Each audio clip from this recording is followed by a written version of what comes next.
Magandang araw po. Ako po si JR Fernandez, ang breeder handler ng Moreno Bruce Game Farm dito po sa Bagabag, Nueva Vizcaya. Welcome po kayo sa aming munting manukan.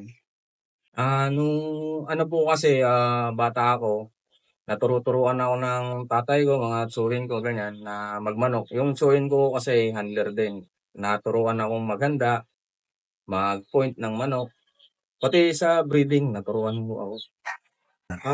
Bali nag-start po ako ng ganda ng 2015 hanggang nakasali ako ng mga big event sa mga iba-ibang farm, nakapasok ako at lumaban kami sa mga big event hanggang ngayon ho.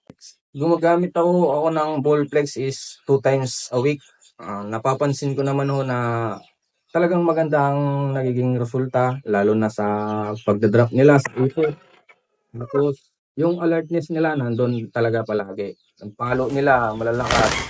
And then, yun nga, lagi natin ginagamit ang ballplex dyan sa araw ng laban. 3 days before fight, nagbibigay na ako niyan.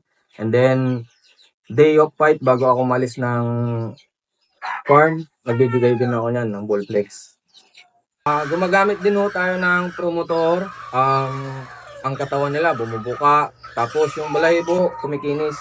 Tapos, makikita natin na pumupulang mga manok. Sa reload naman ho, gumagamit tayo niyan kapag nag-sparring tayo. Tapos kapag mainit, nagbibigay tayo ng reload.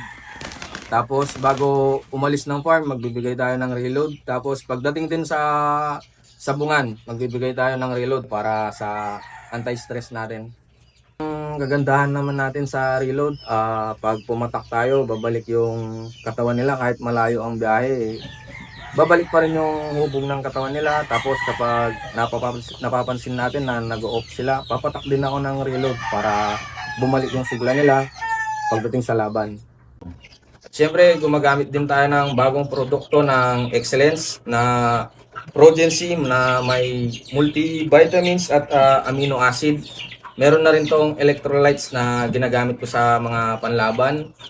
Ito na ang panghalo ko. Dati gumagamit ako ng dextrose powder panghalo. Dextrose kaya albumin. Pero ngayon, ito na ginagamit ko na panghalo kasi andito na rin lahat ng ginagamit namin.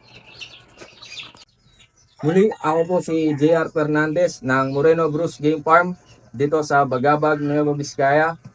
Maraming salamat po.